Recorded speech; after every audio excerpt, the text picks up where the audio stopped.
Esame Vilniaus Šolomo Aleichemo Mort gimnazijoje ir kartu su mumis gimnazijos direktorė Rutrechės. Labadiena. Labadiena. Prisipažinsiu, nieko nėra keisčiau, kaip rugpjūčio mėnesio mokykla. Jau jaučiasi balsavimas rugsėjo mėnesio, bet kol kas viskas yra tuštoka. Nors taip tik iš pirmo žvilgsnio. Pedagoginis procesas vyksta ir direktorė savo darbo vietoje. Mes ją nusprendėm aplankyti, todėl kad yra nemažai žinių apie, kaip taip galima būtų tiksliau suformuluoti, jidiš kultūros atgimimą Lietuvoje.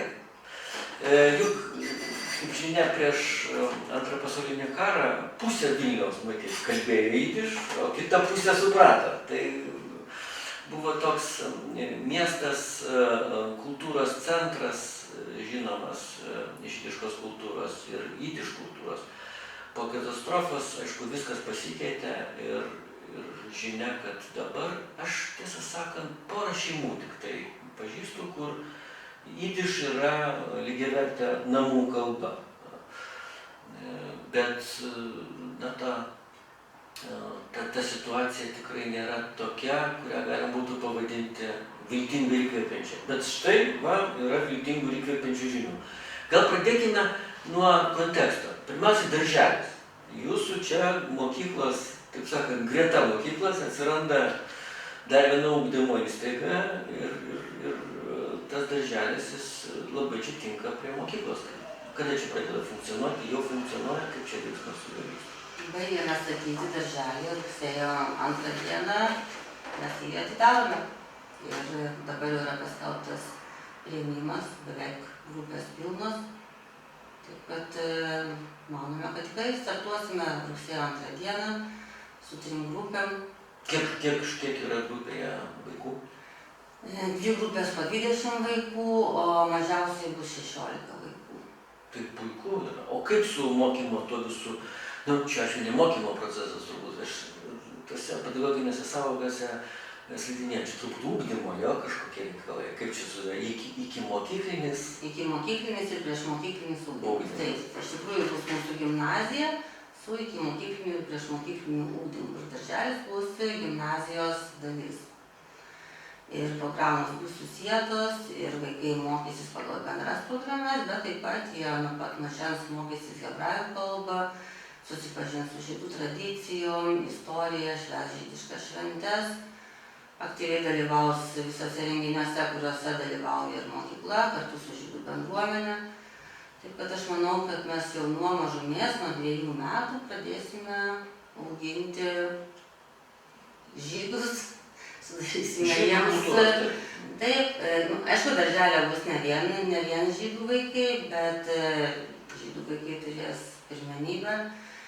Ir nuo pat mažens mes sudarysime sąlygas jiems pažinti savo kultūrą, ugdyti savo žydišką tapatumą, kad jau jie nuo mažens galėtų nors minimaliai suprasti hebrajų kalbą ir kultūrą pažinti ir jaustis tikrais žydais ir turėti aplinką, kurie gali laisvai kalbėti apie tai,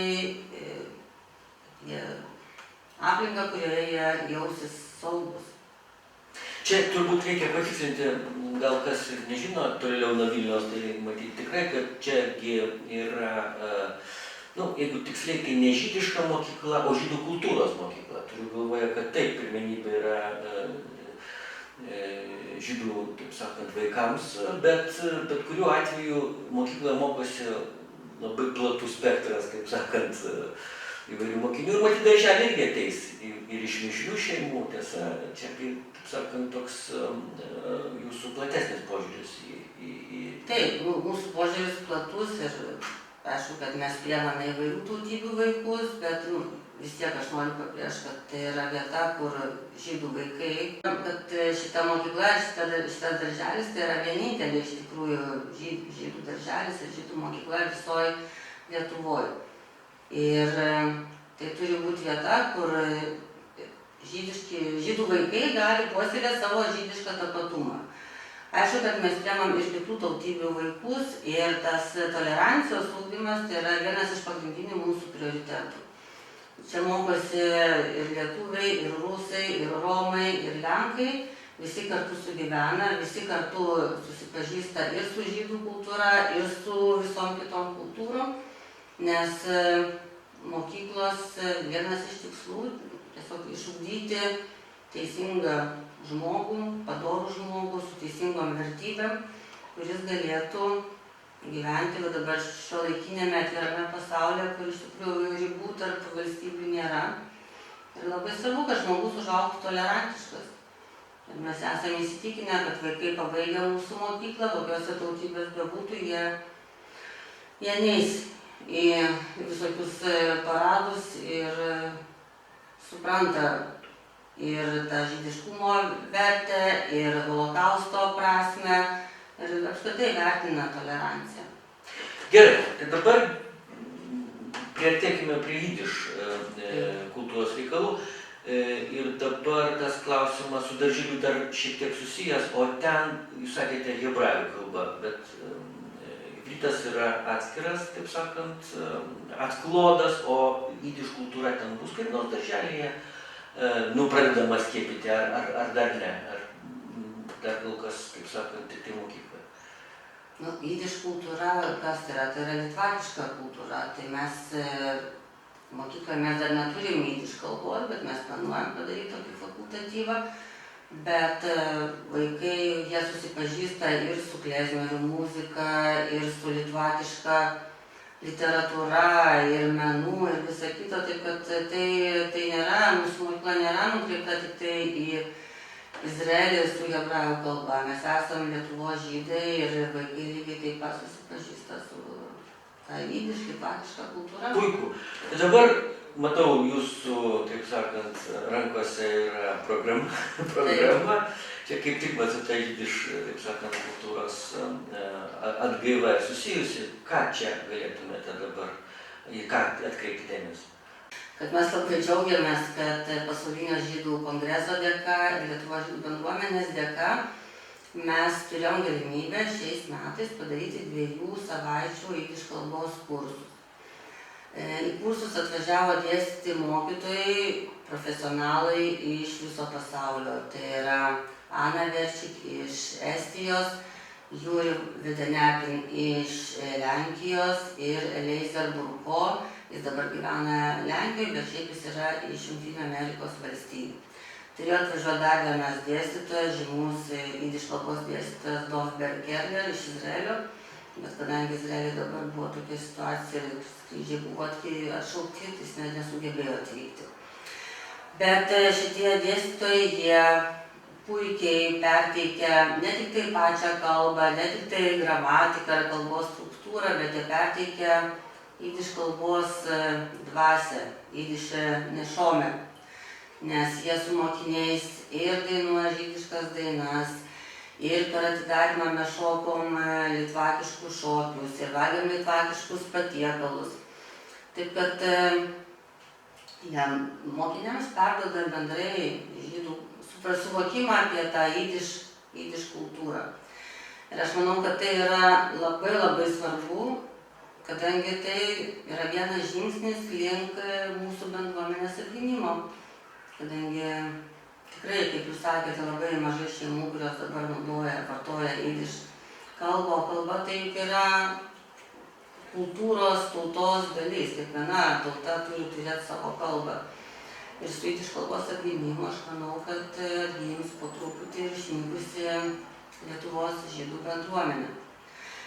Kalbant apie programą, tai mes ją papildėme ir, kaip aš minėjau, mokiniai ne vien tik tai mokosi kalbos rytais, bet po pietų jie daro įvairias veiklas susijusias taip pat su jidiš kultūros pažinimu. Tai, pavyzdžiui, mes pasikvietėm klezmerius, kurie darys workshopą ir mokys juos jidiš dainų.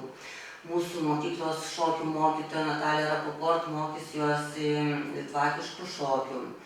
Tada mes pasikvietėme tokią edukatorę Miglę Anušauskaitę, kuri su mokiniais piešia komiksus apie jidiš abėcėlę ir vėliau išleisti komiksų knygutę. Mokiniai lankysis Lietuvos teatro, muzikos ir kino muziejuje, kur dabar yra eksponuojama paroda apie žydų teatrą. Ir tenai jie turės paskaitą su tos parodos įkūrėja Ina Pukelytė, kuri papasakos apie žydų teatrą, po to jas nusives į Lėlės teatrą, kuris veikia kaip teatras vieto teritorijoje. Penktadienį mes visi kartu švęsime šabatą, Lietuvos žydų bendruomenė, ateis kantorius ir jisai padarys šabatą, koks jisai turi būti. Nes tarp mūsų mokinių yra tiek žydų tautybės žmonių, tiek ne. Ir tai irgi labai yra svarbu ir labai sveikintina, kai lietuviai nori pažinti žydų kultūrą, žydų tradicijas, išmokti kalbą ir pamatyti, kaip yra švenčiamas šabatas, tai yra labai svarbu. O planuojate, kad tas renginys bus tęstinis kitais metais ir taip toliau, čia žodžiu toks ne vienkartinė akcija? Tikrai planuojame, nes jeigu pirmą kartą mums viskas pavyks ir tikrai, aišku, kad turi būti tęstinis, nes ir tie patys žmonės toliau mokysis kalbą ir naujus žmonės mes pritrauksime. Tai norėjau pasakyti, kad ten vieną kartą, kad ir 2 savaitės kalbos neišmoksi, gal tik tai gali susidaryti tam tikrą bendrą įspūdį. Tai čia būtų gerai, kad visą tai vyktų ilgesnį laiką. Taip, ir tie žmonės, jie dabar jau sudarys grupę bendraujančių, nes iš tikrųjų, kiek aš šnekėjau su mokiniais, yra problema ta, kad jiems nėra su kuo šnekėti, nes jau seneliai išėję, tėvai nebemoka, jie mokosi tos kalbos, bet jie neturi pašnekovų. Tai dabar, jeigu bus tos grupės mokinių, jie galės virtualiai bendrauti, turės pašnekovus, dalintis patirtimis. O kaip pakliūti, tarkim, jeigu mokykloje mokaisi, tai turbūt paprastesnis būdas yra pakliūti tokią grupę, tiesa, bet jeigu... Ne, čia niekaip nėra susijęs su mokykla, čia tiesiog mes padarėme skelbimą ir visi, kas norėjo. Nėra kokio cenzo, aš nežinau, ten kažką mokėti, pavyzdžiui, prieš tai. Yra minimalus nario mokestis, labai simbolinis, bet visa kita apmoka kursų organizatoriai. Gerų žinių požiūrių, ten reikia kažką žinoti prieš tai, ar galima ateiti? Galima ateiti nieko nežinant, kadangi yra sudaryti 3 lygiai, pradedančiųjų, pažengusiųjų ir labai pažengusių, ir jeigu tu nežinai abėcėlės, tai eini į pradedančiųjų lygį ir pradedi nuo abėcėlės. Taip, kad jokio cenzo nėra, atvažiavo pas mus studentai tiek iš Lietuvos, tiek iš viso pasaulio, iš Jungtinių valstijų atvažiavo ne vienas žmogus, iš Europos, iš Paryžiaus, iš Latvijos. Taip kad tikrai žmonės pasišventė 2 savaitės skirti kalbos mokymuisi, kultūros pažinimui, ir tai yra tikrai nuostabu. Bet čia ne tik į vaikus, bet ir suaugusius orientuota, teisingai suprantu? Tai čia tik tai suaugusius orientuota. Čia pas mus yra nuo studentų iki pagyvenusių žmonių, visi vienodai, visi yra kviečiami. Vaikų šitoje vietoje, šitose kursuose nėra. Man džiugu, todėl kad prieš porą metų Vilniaus viešoji žydų bibliotekoje, kuriai vadovavo Šviesios atminties Žilvinas Beliauskas, buvo organizuojami tokie jidiš kalbos kursai. Ir ten labai įdomiai sluoksniavosi paskui, ten vis tiek žmonės užimti, tai ateina vieni, tai kiti, bet susidaro tam tikras branduolys, iš tikrųjų, kaip jūs sakėt, jis nebūtinai yra kažkaip tiksliai nuspalvintas kokia nors tautiška spalva. Ten yra įvairių žmonių ir įvairių intencijų žmonių, dėl įvairių priežasčių jie norėtų pramokti. Akivaizdu, kad po pusmečio paaiškėjo, kad labai aiškiai atsiskiria tie, kurie turi tą motivaciją, nuo tų, kurie ateina atsitiktinai, bet džiugu, kad ir turinčių motivacija yra pakankamai daug. Tai aš manau, kad čia irgi galėtų būti tokia, netgi ne pradžia, o tam tikras tęsinys šito proceso ir jidiš kultūra, jinai Vilniuje vėl atrastų savo deramą vietą. Galų gale ir nacionaliniai Martyno Mažvydo bibliotekoje, kad Judaiko skyriuje yra labai daug įvairių artefaktų, labai daug įvairios medžiagos ir jinai iš tikrųjų laukia savo skaitytoją. Ir jeigu žmogus nors kiek moka, nors kiek gali prisiliesti prie tos kultūros, tai supranta, kad Vilnius visada buvo įvairiabriaunis miestas ir žydiška kultūra čia užėmė labai svarbią vietą. Tai aš dar nepaminėjau, kad vienas iš veiklų, ką dar mūsų studentai darys, tai jie turės ekskursiją po jidiš Vilnių, kurį veda Viljamas Žitkauskas, ir kaip jūs sakėte, jie eis į Mažvydo biblioteką, susitiks su Lara Lempert. Tuo susipažinti su archyvinė medžiaga, kuri yra Mažvydo bibliotekoje. Taip kad tai, ką jūs sakėt, mes visą tai panaudosime. O dėl motyvacijos mokytis, tai studentai pasakoja, kodėl jie nori mokytis. Tai iš tiesų yra vieni, kurie nori prie savo žydiškų šaknų prisiliesti, kurių seneliai šnekėjo ir jie nori tą ryšį atgaminti. Yra tokių, kurie tiesiog iš lingvistinės pusės, kurie mokosi vokiečių kalbą ir jiems įdomu tą lingvistinę jidiš kalbos pusę. Yra tokių, kurie studijuoja istoriją, žurnalistiką ir jie rašo apie tautinės mažumas, arba vienas studentas pasakoja. Jisai tyrinėja Lietuvos 17-18 amžių ir žmonės, kurie gyveno, dėl to jiems įdomu išmokti jidiš kalbą. Bet visa tai yra labai svarbu, bet vis tiek aš manau, kad pagrindinis dalykas, kad jidiš kalba mums leidžia pažinti jidiš kultūrą, išnykusią kultūrą ir vėl ją susigrąžinti. Aš labai tikiuosi, tikrai mano yra planas mokykloje padaryti fakultatyvą, kad ir vaikai ir tėvai galėtų nors kažkiek jidiš kalbos pažinti, nes per jidiš kalbą tu susipažįsti ir su poetais, ir su rašytojais, kurie čia rašė, ir su dailininkais, ir su teatru, ir labai svarbu atgaivinti tai, kas buvo prieš karą ir kas išnyko.